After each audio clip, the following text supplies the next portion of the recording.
Victor, pada kesempatan yang penuh barokah ini dulur, kita akan berada dalam kajian bersama guru kita Ustazah Dr. Haja Faiza Roshida, Master Kedokteran Tropis. Beliau adalah seorang dokter, juga seorang da'iyah, public speaker yang membahas seputar persoalan perempuan, keluarga, generasi, dan kesehatan dalam Islam. Baik dulur Victor, beliau juga telah hadir di studio. Mari kita sapa beliau bersama. Assalamualaikum warahmatullahi wabarakatuh, Ustazah.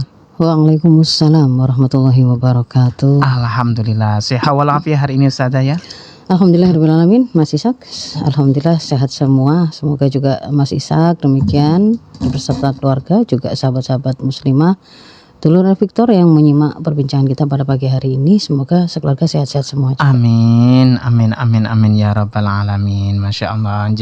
Mudah-mudahan doa baik kembali kepada panjenengan juga Ustazah. Amin. Alhamdulillah. Baik Ustazah, pada pagi yang penuh barokah ini, ya kira-kira topik yang kita akan angkat ini ya sebagai pembahasan tentang napa niki Ustazah. Iya, Mas Ishak, pada beberapa hari yang terakhir ini sebenarnya saya sebenarnya ingin menggunakan kesempatan on air yang kita cuma ketemu 1 bulan sekali itu. Betul. Antara mengangkat 1 tahun Palestina ya, kita mau ambil pelajaran dari sana, atau yang kemudian akhir-akhir ini muncul kembali pemberitaan seputar generasi yang kemudian menjadi korban dari perilaku homoseksual ya, yang itu terutama pada akhir-akhir ini kan muncul kembali karena ada kasus di salah satu panti asuhan yang lebih dari 32 anak itu ya dilaporkan telah menjadi korban dari pengasuhnya pemilik dari panti asuhan itu sendiri. Dan ini bukan sebuah peristiwa yang bisa kita anggap kecil begitu ya, karena ketika ada kejadian yang keluar begini, sebenarnya itu adalah sebuah fenomena gunung es, Mas Ishak, yang tidak terlihat itu jauh lebih besar daripada itu begitu ya. Dan kebetulan kemudian juga ada beberapa pesan-pesan masuk ya dari mungkin follower saya di beberapa akun sosmed begitu ya, yang kemudian juga menanyakan beberapa hal terkait dengan hal tersebut ya. Jadi kayak bagaimana kemudian kita melindungi anak-anak kita dari seperti itu, kemudian kalau sudah terlanjur jadi korban bagaimana, apakah beda antara dia pelaku dengan misalkan korban perkosaan dan seterusnya. Itu akhirnya saya putuskan mungkin pada pagi hari ini kita membahas itu dulu, Mas Ishak ya. Kita akan membahas seputar bagaimana melindungi generasi dari kaum pelangi. Tapi kaum pelangi ya, kata-kata pelangi itu terlalu indah ya, terlalu bagus kalau boleh dinisbahkan pada sebuah amal kemaksiatan ya. Jadi sebenarnya kaum sodomi ya. Cuman kalau kita menuliskan publikasinya itu di sosmed itu sudah langsung jadi ini diblokir dan membuat akun ya, Jadi kalau memang nggak dituliskan pelangi memang relatif aman, tapi ya itu tadi. Jadi sebenarnya itu mungkin ya, semoga perbincangan pada hari ini satu sisi itu bisa menjadi bekal nanti orang tua untuk mencegah anaknya baik jadi pelaku maupun jadi korban gitu ya. Yang sisi yang lain, seandainya kemudian ada di antara yang mendengar ini juga adalah mereka-mereka yang masih berkubang dalam kemaksiatan ini, semoga juga menjadi sebuah perantara untuk menguatkan untuk melakukan taubatan nasuha. Bahwa kerusakan itu tuh sebuah perbuatan yang sangat keji dan tidak hanya merusak Anda sendiri begitu ya. Implikasinya juga tidak hanya di dunia ini tapi juga sampai di akhirat nanti. Dan ketika kita bicara akhirat itu artinya selama-lamanya begitu ya. Masya Allah. Mungkin kita bahas tentang gitu, Mas Ishak. Baik dulur Victor, mari kita simak kajian pada pagi hari ini bersama guru kita Ustazah Dr. Haja Roshida, Master Kedokteran Tropis. Anda bisa bergabung dulur dengan kami nanti di 08123493939390 atau bisa ikuti kajian pada pagi hari ini melalui live streaming Instagram Radio Al Victor. Baik Ustazah, monggo disilahkan. Ya. Bismillahirrahmanirrahim. Assalamualaikum warahmatullahi wabarakatuh. Waalaikumsalam warahmatullahi wabarakatuh. Alhamdulillahirabbil alamin. Alhamdulillahilladzi arsala rasulahu bil huda wa dinil haqq liyudhhirahu 'ala dini kullih wa kafa billahi syahida. Asyhadu an la ilaha illallah wa asyhadu anna Muhammadan abduhu wa rasuluh. Allahumma shalli ala sayyidina Muhammad wa ala ali sayyidina Muhammad. Rabbi shrah li sadri wa yassir li amri wa hlul 'uqdatam min lisani yafqahu qawli. Amma ba'd. Alhamdulillahirabbil alamin. Dulur El Victor, semua sahabat-sahabat yang menyimak pada perbincangan kita di pagi hari ini, Fajar Syiar El Victor, dan juga melalui live IG Radio El Victor, dan juga melalui live fanpage Facebook saya ya, Faiza Roshidah. Semoga kita semua dalam keadaan sehat walafiat dan diberkahi semua urusan kita. Sahabat-sahabat Dulur El Victor semuanya, Bapak Ibu yang dirahmati oleh Allah. Beberapa waktu yang lalu kita semua sudah juga mendengar bahwa ada lagi begitu ya, setelah berkali-kali sebenarnya berkali-kali peristiwa yang sama itu terjadi, dan ketika kemudian itu muncul kembali pemberitaan itu, kemudian kita mendapati bukannya dari sisi jumlah semakin menurun, dari sisi pelakunya itu memang misalkan circle-nya itu hanya circle-circle yang memang bisa kita deteksi, memang mereka adalah circle-nya LGBT misalkan, tapi kemudian semakin kesini semakin membuat masyarakat ya, kita semua itu mungkin akhirnya menjadi bingung. Bahkan di tempat yang dipercaya untuk orang tua itu menitipkan anaknya, yang covernya itu adalah untuk membantu dan melindungi anak-anak, kenapa kemudian malah ternyata menjadi sebuah istana kejahatan begitu ya. Itu anak kedok untuk kemudian malah mendapatkan korban bagi predator seksual anak yang justru malah aman karena dia memiliki cover yang itu di luar prediksi orang-orang masyarakat pada umumnya, yang memandang bahwa di situ itu ya orang-orang yang baik ya. Baik kan begitu ya. Nah, ini adalah yang sedang kita bicarakan, itu adalah bagaimana kemudian kita melihat LGBT atau kaum homoseksual ini kok makin lama kita menemukannya kok makin berani saja, makin banyak saja kita menemukannya itu masuk ke komunitas-komunitas, bahkan ada ustadz ya kan, ada agamawan, ada kampus-kampus atau kemudian sekolah-sekolah agama. Itu bagaimana kemudian kita yang harus kita lakukan begitu ya. Bagaimana kemudian perlindungan yang bisa kita lakukan kepada generasi kalau kemudian kita menemukan situasi yang seperti itu begitu. Nah, yang paling utama dan pertama untuk kemudian saya butuh untuk tekankan lagi, refresh lagi, untuk menjadi sebuah sandaran ya, sebuah pijakan kita mau memandang persoalan ini, membedahnya, menganalisanya, dan kemudian mencari tawaran solusi mana yang akan kita ambil adalah bahwa kita wajib bertanya dan mengembalikan sudut pandang kita itu kepada bagaimana Islam memberikan tuntunan. Kembali ke Islam ya.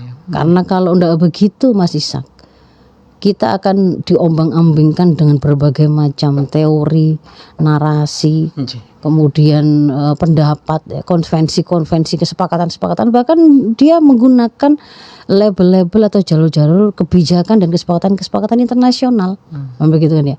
Kalau kemudian kita itu bukanlah satu kaum, satu kelompok orang yang beriman, yang mengerti dan memahami bahwa kita sudah memiliki tuntunan kehidupan yang komplit dan lengkap gitu ya, mungkin kita akan bisa jadi terpana dengan narasi-narasi yang beredar di luar sana, yang kemudian dibungkus dengan keilmiahan atau sebenarnya itu pseudoscience ya, sebenarnya itu juga fake, nggak ada pembuktian yang kemudian benar-benar menunjukkan bahwa itu sebenarnya adalah sesuatu seperti yang diklaimkan. Tetapi ketika kemudian kita itu paham bahwa Rasul menyampaikan al-Islamu ya'lu wa la yu'la alai, Islam itu tinggi dan tidak ada yang lebih tinggi darinya, maka sepanjang kita memegang Islam kita akan ditarik kepada ketinggian. Dan ketika kita ada pada ketinggian, maka kita akan bisa melihat mana yang sebenarnya itu sebuah kerendahan, kehinaan, dan mana sebenarnya hakikinya kemuliaan, begitu Mas Ishak ya. Dan ini merujuk kepada bagaimana Islam memberikan tuntunan, itu adalah konsekuensi iman kita. Nah, ini harus saya selalu ulang supaya menjadi mindset yang otomatis setiap kali ketemu masalah. Saya muslim, saya harus nanya pada Islam. Itu harus begitu. Sebagaimana yang ada di dalam An-Nisa 65. Ini juga saya selalu ulang-ulang. Coba nanti sahabat-sahabat buka dulu buka. An-Nisa 65. Bahwa di situ Allah berfirman bahkan dengan mengawalinya dengan kalimat takkid ya, kata-kata yang menggunakan huruf takkid dan dengan harfu qasam juga, dengan qasam artinya sumpah. Allah bersumpah ya. Fala wa rabbika, maka sungguh demi Tuhanmu. Nah, dia bersumpah dengan namanya sendiri. La yu'minuna hatta yuhaqqimuka fima syajara bainahum. Mereka itu pada hakikatnya tidak beriman. Semuanya dinafikan keimanannya sampai yuhaqqimuka fima syajara bainahum. Mereka menjadikan engkau Muhammad sebagai hakim atas segala persoalan yang mereka perselisihkan. Tsumma la yajidu fi anfusihim harajan mimma qadaita wa yusallimu taslima. Dan ketika kemudian sudah kamu putuskan apa jawabannya, apa solusinya, tidak engkau dapati pada diri mereka itu keberatan sedikit pun, dan mereka menerimanya dengan sepenuh hati. Jadi konsekuensi iman kita itu selalu merujuk kepada apa yang dibawa oleh Rasulullah Muhammad, yaitu risalah Islam, menjadikannya sebagai hakim, sebagai pemutus. Ketika sudah diputuskan, oh ini halal, oh ini haram, ini terpuji, ini tercela, ini mengantarkan kepada keridhaan Allah, ini mengantarkan kepada kemurkaan Allah, maka kita menerimanya dengan sepenuh hati tanpa ada rasa keberatan sedikit pun. Itu harus begitu. Dan kita juga di dalam Al-Maidah 49 itu juga harus saya ulang-ulang juga. Allah berfirman, anihkum bainahum bima anzalallah. Hendaklah kalian itu gitu ya, menghukumi persoalan-persoalan yang terjadi di antara kalian itu bima anzalallah, dengan apa-apa yang telah diturunkan oleh Allah. Jadi memang kalau kita ngaku mukmin, itu konsekuensinya adalah kita memiliki jalan hidup Islam. Kita menjadikan segala persoalan yang kita hadapi itu ketika kita cari solusinya, nanyanya ke Islam. Dan ketika sudah kita temukan, sudah sami'na wa ata'na, kita menerimanya dengan sepenuh hati tanpa ada rasa keberatan sedikit pun. Termasuk juga dalam hal ini Mas Ishak. Karena kalau kemudian kita tidak bertanya kepada Islam, maka di situ tuh akan kita dapat, oh apakah LGBT atau homoseksual ini tuh gangguan kesehatan mental, ataukah ini gangguan jiwa. Kita kan bisa mendapati itu penjelasan yang seperti ini itu gonta-ganti dari tahun ke tahun. Dunia pada awalnya dulu mengatakan bahwa ya itu adalah bagian dari gangguan jiwa, tapi kemudian makin ke sini, dan itu ada pada satu titik juga di mana mereka kemudian sampai melakukan voting. Jadi ini dimasukkan gangguan jiwa ataukah tidak, begitu kan ya? Ya, sampai kemudian disepakati bahwa bukan gangguan jiwa. Kalau di kita memang pernah masuk dia dalam orang dengan masalah mental, tapi bukan masuk ke dalam, belum ada gangguannya. Tapi kalau yang transgendernya masuk ke dalam orang dengan gangguan jiwa. Tapi semakin kesini ketika kemudian kita juga mengadopsi bagaimana kesepakatan internasional, apakah yang disampaikan oleh asosiasi psikiatri mungkin Amerika, Australia, Eropa, atau kemudian WHO, maka kemudian kita akan mendapati bahwa sekarang sama sekali yang namanya orientasi seksual menyimpang tadi itu nggak masuk ke dalam orang dengan gangguan jiwa. Jadi bahasan kita itu tidak hendak ribut di situ, begitu loh. Karena saya hendak menjadikan itu sebagai standar untuk menilai, melakukan sebuah penyikapan atau kemudian nanti nyari solusi, tidak. Tapi kita benar-benar kembalikan saja kepada Islam. Kenapa begitu? Karena Allah lah yang menciptakan kita dan dunia ini.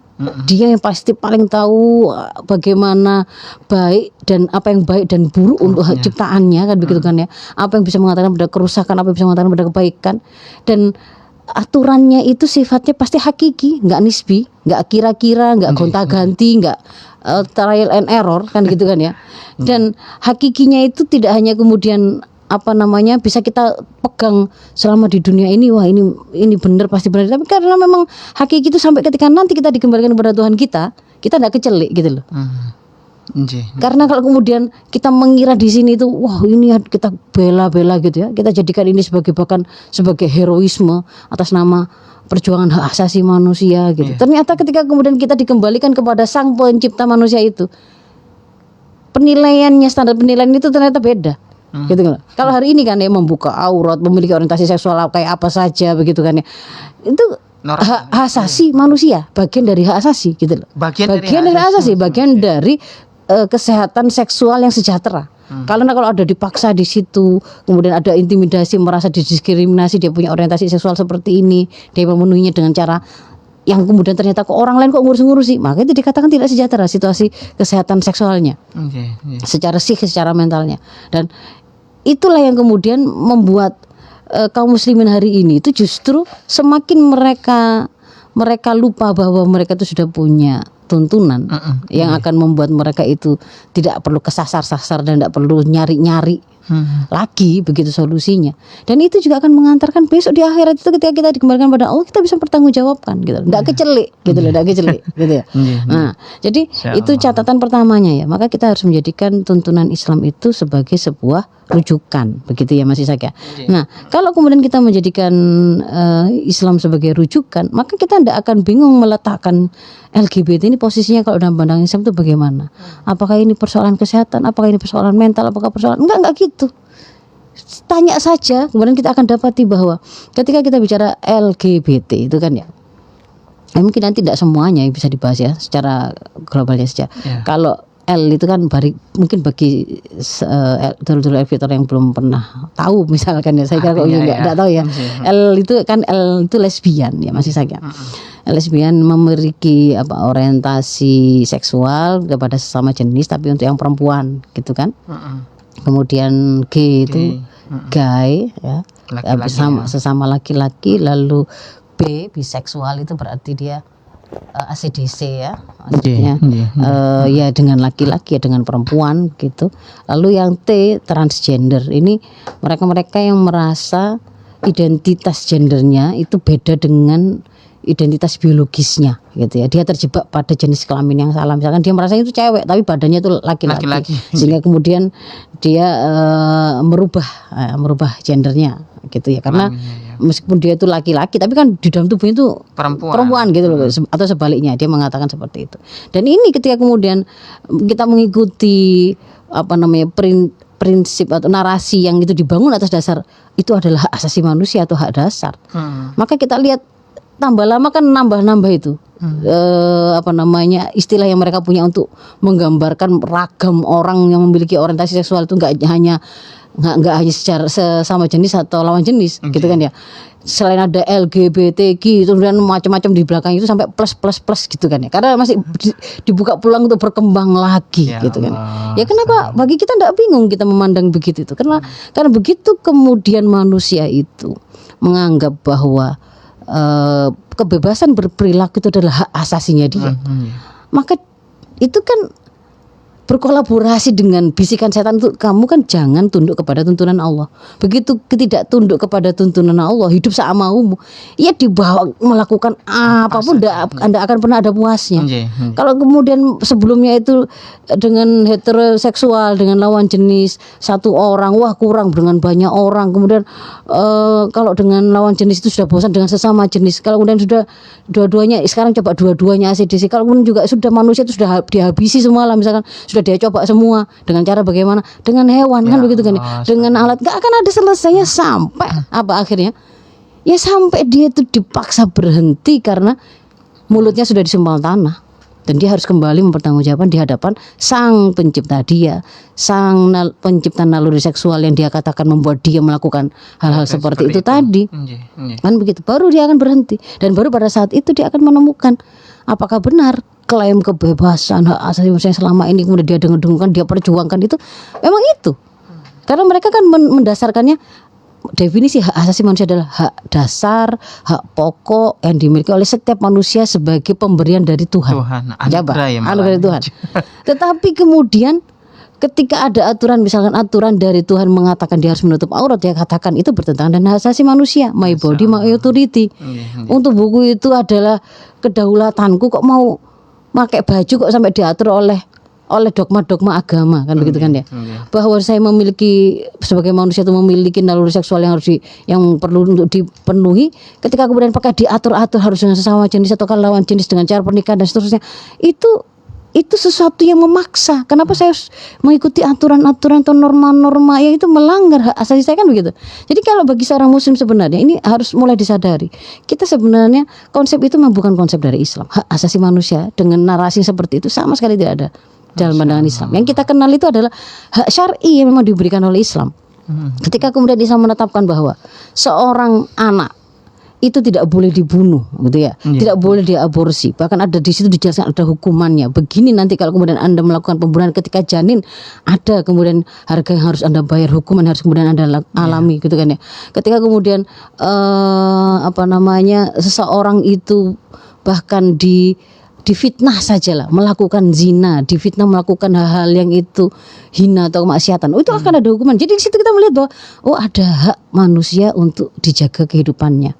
Bagaimana kemudian seorang bayi yang lahir di dunia ini, kalau dalam pandangan Islam, dia harus dipastikan setiap bayi yang lahir siapa yang menjadi penjamin nafkahnya, siapa yang akan melakukan pengasuhan dan pendidikan padanya, sehingga kemudian disusunlah hukum-hukum yang rinci tentang pernikahan, tentang perwalian, tentang hal kan gitu.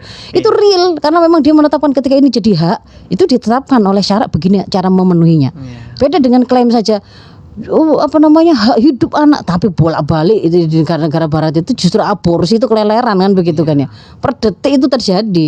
Itu omong kosong gitu. Kita tuh tidak perlu sebagai umat yang mulia itu belajar dari peradaban sampah seperti itu gitu ya. Jadi ketika kemudian kita Islam mengatakan bahwa hukum pencurian itu adalah haram, begini hukumannya, itu karena hendak menunjukkan memang ada hak kepemilikan yang harus dijaga, nggak boleh dirampas, nggak boleh diambil alih. Nah itu kan memang ada seperti itu.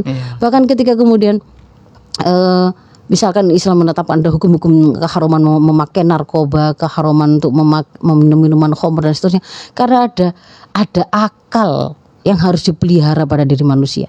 Jadi bukan kemudian hak asasi itu kebebasan berperilaku, terserah dia.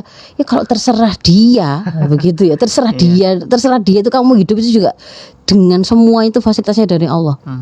Gak ada kemudian kebebasan. Kalau hak asasi manusia itu kan kebebasan bertingkah laku, berarti dia tidak mau terikat dengan apapun. Kebebasan individu itu menjadi sesuatu yang diglorifikasi, Mas Ishak. Kemudian yang kedua kan kebebasan berbicara. Kalau dalam Islam jelas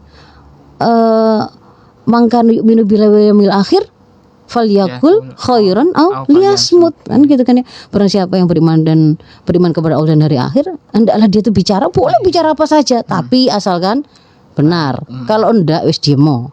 Kan gitu kan. Jadi enggak ada kebebasan berbicara, berpendapat, enggak ada. Anda boleh berbicara dan berpendapat apa saja asalkan benar.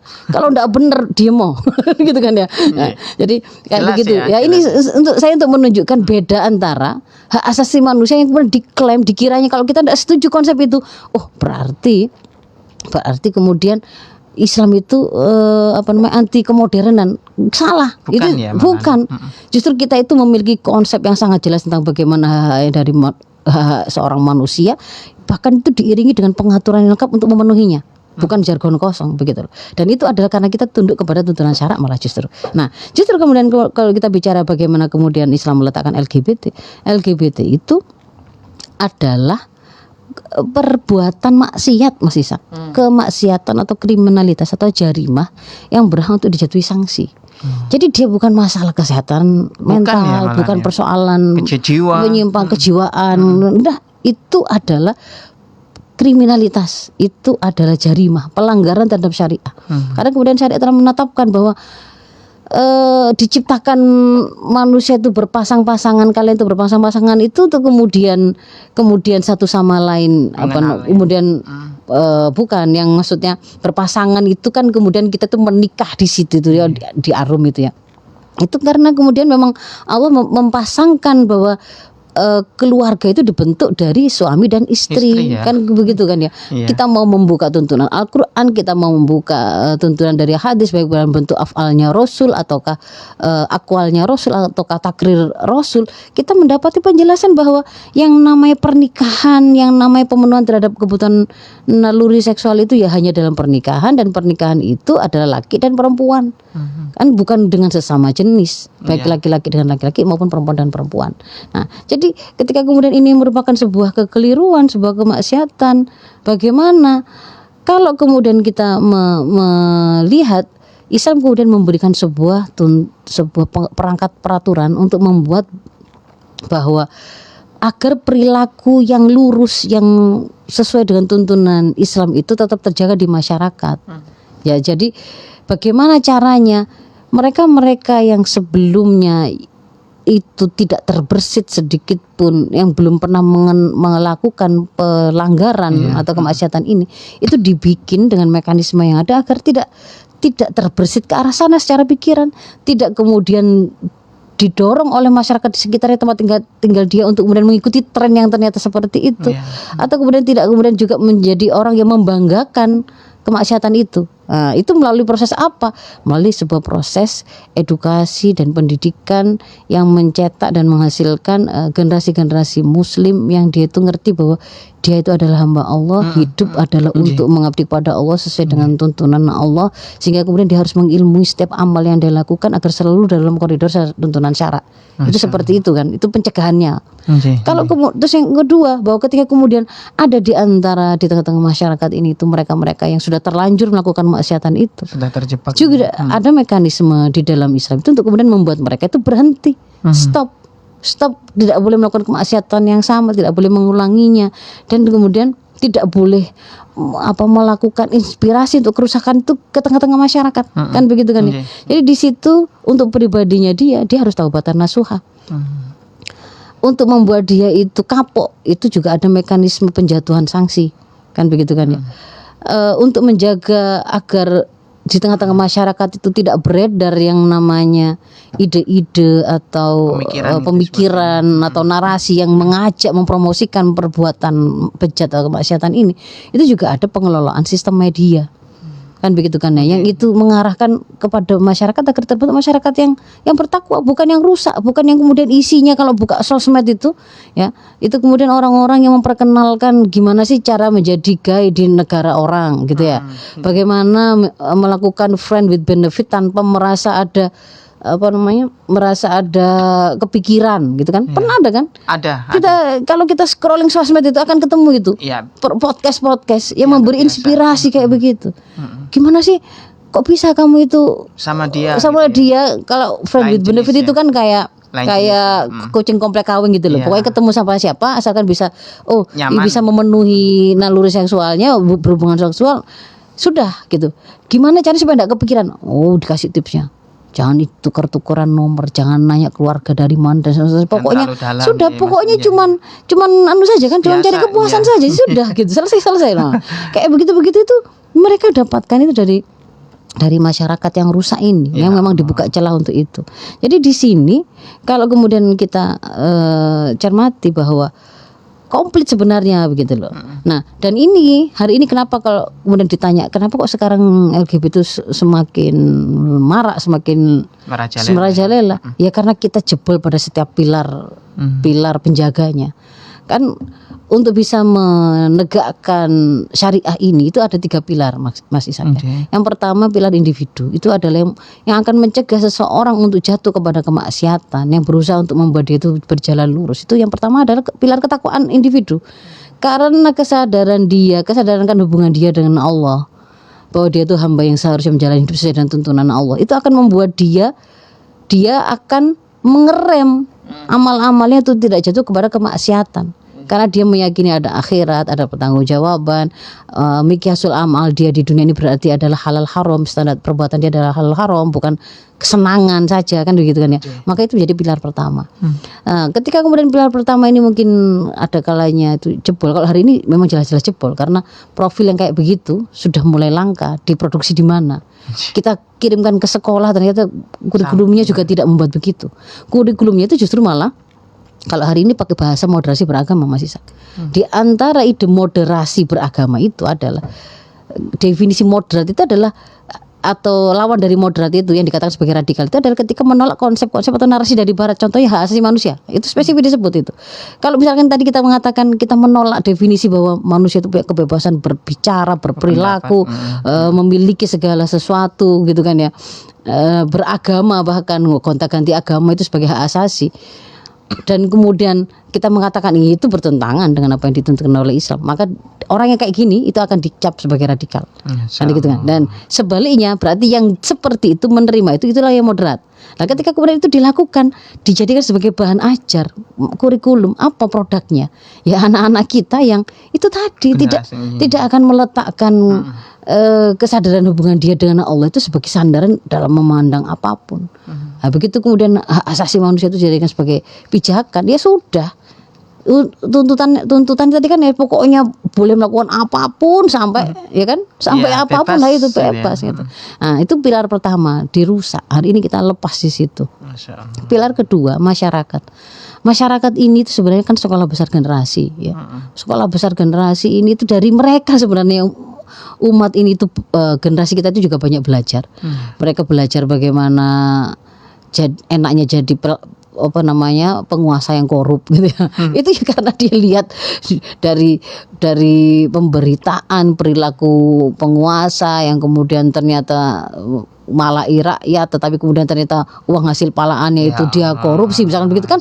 Dan ketika di sidang itu ternyata mereka lihat bahwa sistem pengadilan seperti ini, tajam ke bawah tumpul ke atas itu tuh seperti mereka itu diajari tentang sebuah kerusakan dan bagaimana melakukan kerusakan kan begitu. Bagaimana jalur-jalurnya, bagaimana inspirasi untuk melakukan kerusakan. Padahal itu adalah sekolah besar mereka. Nah, warna masyarakat itu seperti apa ya? Apakah di masyarakatnya itu mengatakan bahwa berusaha menormalisasi yang namanya LGBT ini, ataukah kemudian tetap meletakkan bahwa itu adalah sebuah kemaksiatan yang harus diluruskan? Nah, itu tergantung kepada apa? Tergantung kepada sistem apa, peraturan apa yang digunakan untuk mengatur interaksi di tengah masyarakat, kan begitu kan ya? Apakah mengharamkan aktivitas zina, ataukah menghalalkannya, terutama kalau di lokal-lokal tertentu, itu kan akan berbeda bentukannya. Apakah menghalalkan khomer secara mutlak, ataukah menghalalkannya ketika itu ada persentase tertentunya, beredarnya di sini, misalkan begitu kan? Di tempat-tempat gitu ya. Apakah yang namanya aktivitas gonta-ganti pasangan, free sex itu sesuatu yang dipandang tabu, dipandang sesuatu yang merugikan, ataukah dipandang nggak merugikan gitu. Asal konsen, nggak merugikan dan nggak terkategori sebagai kekerasan seksual asalkan sama-sama setuju, suka sama suka. Nah, itu kan aturannya kan begitu. Termasuk ketika kemudian hamil di luar nikah, kumpul kebo, itu dipandang sebagai sesuatu yang biasa, yang memalukan, yang itu sebenarnya ada kemaksiatan yang harus diluruskan, ataukah itu biasa ya. Sama dengan kalau kita memandang di masyarakat barat dengan di masyarakat yang masih relatif di situ banyak kaum musliminnya, tentu kan akan berbeda. Ya kan, kumpul kebo itu biasa, menikah justru tidak biasa. Mereka biasa sampai punya anak tapi nggak pakai menikah, itu biasa dan itu bukan suatu hal yang tabu. Nah, ketika ada generasi lahir dari gambaran masyarakat kayak begitu, ya dia seolah-olah dia diajari seperti di sekolah bahwa gak apa-apa pacaran, gak apa-apa melakukan free sex kan begitu kan, gak apa-apa sampai punya anak, gak harus menikah. Itu seperti diajarkan padahal dia belajarnya dari interaksi keseharian dia hidup. Nah, itu udah dahsyatnya penerapan sistem itu seperti itu. Dan itu negara yang menetapkan aturan apa yang dipakai. Maka 3 pilar itu sebenarnya harus kita kembalikan kalau kita ingin melindungi generasi gitu loh Mas Ishak. Ya. Nah, jadi kalau kemudian bertanya, lalu saya mulai masuk kepada hal-hal yang sifatnya lebih teknis gitu ya. Ada yang kan bertanya, lalu bagaimana kita mengenali mereka ini Ustazah gitu kan ya. Ada WA yang masuk seperti itu. Kalau yang dimaksudkan oleh penanya ini itu adalah secara fisik, kita mau memastikan secara pasti 100%. Kalau kita temukan tanda ini berarti pasti dia homoseksual, itu tidak ada. Sulit ya. Tidak ada. Tetapi bahwa bisa jadi ada beberapa indikator yang membuat kita mestinya lebih waspada ketika menemui itu, bisa gitu ya. Misalkan kan seringkali kalau orang mengiranya, stigmatisasinya kalau homoseks pasti melambai gitu ya. Laki yang kemayu misalkan begitu. Yang dia lemah gemulai, ngomongnya bicaranya lemah lembut, pokoknya enggak maco misalkan begitu. Bisa iya, bisa enggak gitu. Tetapi bahwa kita memahami ketika kita bicara ini sama-sama laki-laki gitu ya. Bagaimanapun kan dalam relasi seksual mereka itu harus ada pada posisi, ada yang posisi menyayangi, ada yang disayangi, ada yang artinya harus imbal balik, ada yang memanjakan, ada yang harus manja. Sehingga kemudian memang meskipun sama-sama laki-laki, nanti itu akan memang terbentuk sebuah pola perilaku, berbicara, sikap yang tanpa mereka sadari gitu ya. Terutama ketika mereka ada dalam kondisi dengan pasangannya, salah satu pasti akan lebih seperti cewek manja, gitu, manja, lebih kemayu, lebih ya begitu. Saya satu lebih ke arah maco begitu ya. Nanti kalau kemudian misalkan bisa jadi ada cowok-cowok yang kemayu, yang melambai, ya bisa jadi. Yang dalam kalimat-kalimat itu kemudian ya itu manja, yang itu enggak lazimnya begitu kan ya. Nah, tapi juga kemudian bisa juga kita dapati dari sini bahwa ketika ini misalkan cowok gitu ya. Kalau pada cewek di antara daya tarik tubuhnya alamiah itu bahwa di situ ada banyak lemak-lemak yang dibentuk oleh perkembangan hormon dan seterusnya, memang seperti itu. Nah, pada cowok itu kemudian untuk memunculkan daya tarik itu lebih lanjut, itu adalah mereka menggunakan tampilan dan otot-otot yang kemudian memang mereka jaga, penampilan itu mereka jaga betul. Ya, misalkan otot-ototnya itu bagi seperti itu, kalau pada perempuan itu seperti bagian-bagian tubuh yang menarik. Nah, kalau mereka itu membesarkan otot yang membentuk ototnya, dadanya six pack, perutnya yang six pack, dadanya bidang, wajah yang kelihatan bersih kan gitu ya. Tampilan yang wangi. Dandanan yang update, dan biasanya bajunya itu tidak ingin menutupi itu karena itu untuk menjadi daya tarik. Jadi biasanya mungkin sukanya nge-gym, tapi jangan dibalik loh ya. Kalau suka nge-gym pasti LGBT kan, nggak gitu. Tapi mereka karena perlu ada itu tadi loh, menjaga daya tarik itu kan lewat begitu. Jadi mereka biasanya nge-gym, dan itu juga di antara tempat-tempat atau sentra. Masya Allah. Mereka hunting dan bertemu dengan sesama ya, di antaranya ya. Tapi nggak bisa dibalik ya. Pasti di situ pasti karena ada orang yang juga memang nge-gym. Nah, mereka suka nge-gym. Kalau kemudian mereka pakai baju, mereka pilih baju yang ketat, yang kalau kemeja yang slim fit istilahnya kalau hari ini. Kalau celana juga celana yang stretch, yang nempel. Jarang yang kemudian pakai yang longgar-longgar. Tapi jangan dibalik. Ini kan saya bilang tadi indikator saja gitu. Bisa jadi seperti itu. Gak mutlak ya. Gak mutlak gitu ya. Tapi ketika kemudian atau juga ditambah dengan beberapa menggunakan anting-anting di kiri ya, ketika kemudian itu sudah jadi pengetahuan umum masyarakat, dikiranya itu adalah bagian dari identitas itu ya, mereka bisa jadi ketika kamuflase enggak pakai itu atau dua-duanya dipakai kan gitu kan ya. Kalau kemudian dikiranya dan tatoan itu adalah simbol dari maskulinitas gitu. Mereka akan tutupi kegondeannya itu dengan menggunakan tato kan begitu kan. Jadi tidak bisa seperti itu. Kan tampilan fisik itu bisa bahkan berupa tentara, bisa berupa seperti seorang ustadz, seorang guru, seorang polisi, ya bisa gitu. Jadi, bisa ada seperti semua gitu. Tidak ada kekhasan bahwa dia pasti harus seperti itu. Tetapi bahwa lazimnya laki-laki itu tidak terbiasa kemana-mana jalan bergandengan, sentuhan-sentuhan tubuh yang terlalu sering kan juga tidak. Kalau salaman ya salaman, nggak sepanjang setiap saat berpelukan, nempel-nempel kan juga nggak gitu. Tapi kalau kemudian kita menemukan ada kok cowok misalkan boncengan di motor kok memeluk erat dari belakang, atau sesekali ketahuan kayak memeluk teman laki-lakinya dari belakang, itu bukan bahasa tubuh laki-laki yang normal. Nah, kan begitu kan ya. Sama dengan kalau kemudian cewek itu memang, kalau cewek lebih susah lagi untuk melihatnya gitu, karena lebih ya. Kalau mereka itu biasa berpelukan, berciuman untuk kemudian ketika salam dan seterusnya. Tapi ketika kemudian sentuhan-sentuhan tubuhnya itu sudah mulai terlalu lebay, nah itu juga harus waspada. Nah, kita harus menghentikan dulu ya, karena perlu ada iklan ya.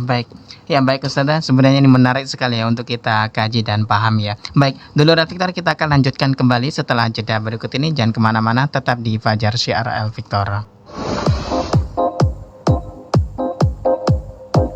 El Victor, teman Anda menciptakan hari-hari penuh keindahan. Keren dan terbaik. Baik Dulur Victor, kita lanjutkan kembali Dulur kajian kita pada pagi hari ini bersama Ustazah Dr. Hajah Faiza Rosyida, Master Kedokteran Tropis. Baik, Ustazah, monggo kita lanjutkan kembali Ustazah. Ya, saya lanjutkan ketika kemudian tadi itu untuk membahas bagaimana kita mengenali ya. Kalau mengenali ciri-cirinya itu kalau hanya dari fisik saja tidak bisa. Tapi ketika kemudian sudah lebih tindakannya lebih spesifik mengarah kepada perilaku-perilaku yang lebih bersifat sensual atau romantisme, dan itu kemudian menampakkan sekali tidak wajar enggak wajar kecenderungannya. Kayak misalkan cowok normal ketika kemudian ada cewek yang sangat cantik lewat, atau kemudian dia akan suka membicarakan tentang cewek-cewek cantik itu ketika mereka adalah orang-orang yang normal, bukan normal begitu, maksudnya normal dan tidak menahan diri karena paham ada tuntunan syarak ya. Tuntunan syarak kan dia meskipun ada cewek cantik lewat dia akan tetap menundukkan pandangan, dan dia tidak akan membicarakan itu karena itu nanti akan justru memusiri atau malah merangsang bangkitnya naluri seksual dia kan gitu.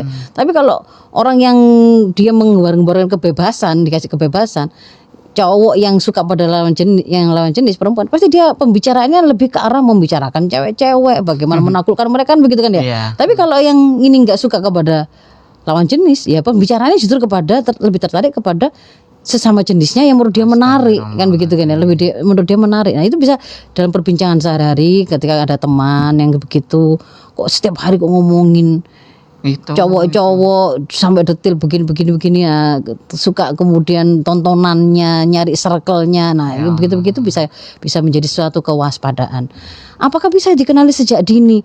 Sebenarnya kalau kemudian orientasi seksual itu tidak kemudian bawaan dari lahir sudah kelihatan, itu tidak begitu ya, tidak kelihatan.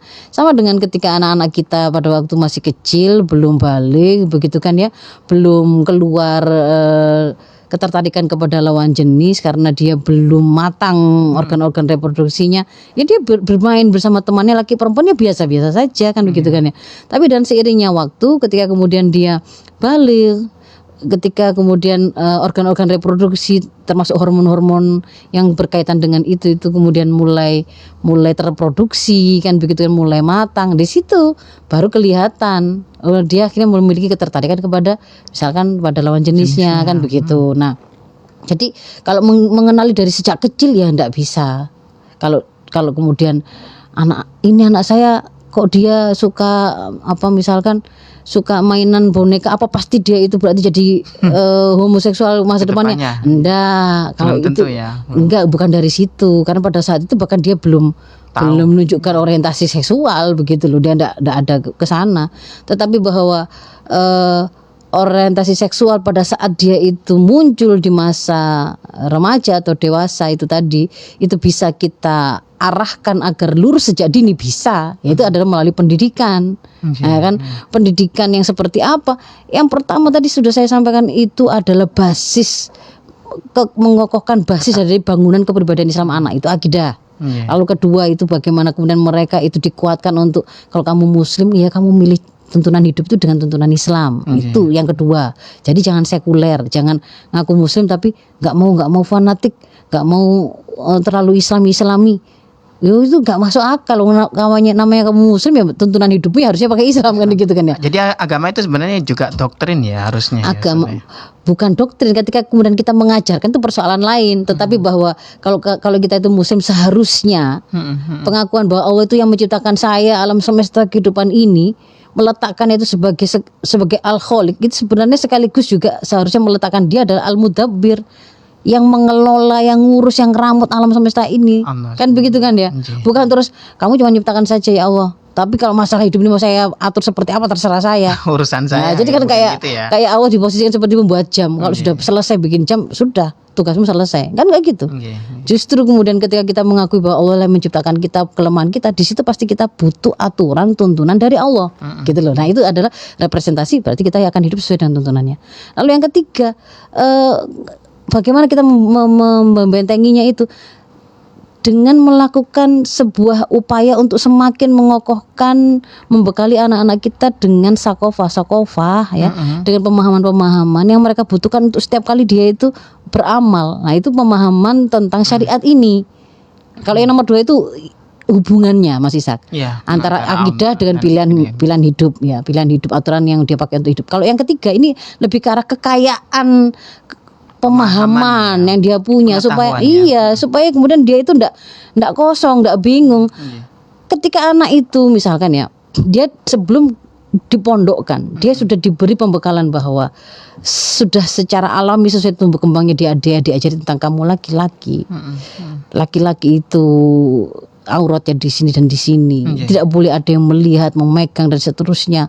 Ketika itu bukan karena ada kebutuhan syar'i, misalnya begitu. Wah, ada, meskipun tuh gurumu yang kemudian mengajak, coba pijitin saya, kemudian meminta kamu juga dilepas celananya, kamu dilakukan begini, kasih simulasi juga. Seperti itu boleh apa tidak? Oh, enggak boleh. Ketika dia diberi informasi itu, diberi pembekalan semakin lengkap bahwa tidak boleh memperlihatkan aurat, tidak boleh kemudian berkholwat, tidak boleh kemudian melakukan tindakan zina, ini itu dan seterusnya, maka dia akan semakin terjaga.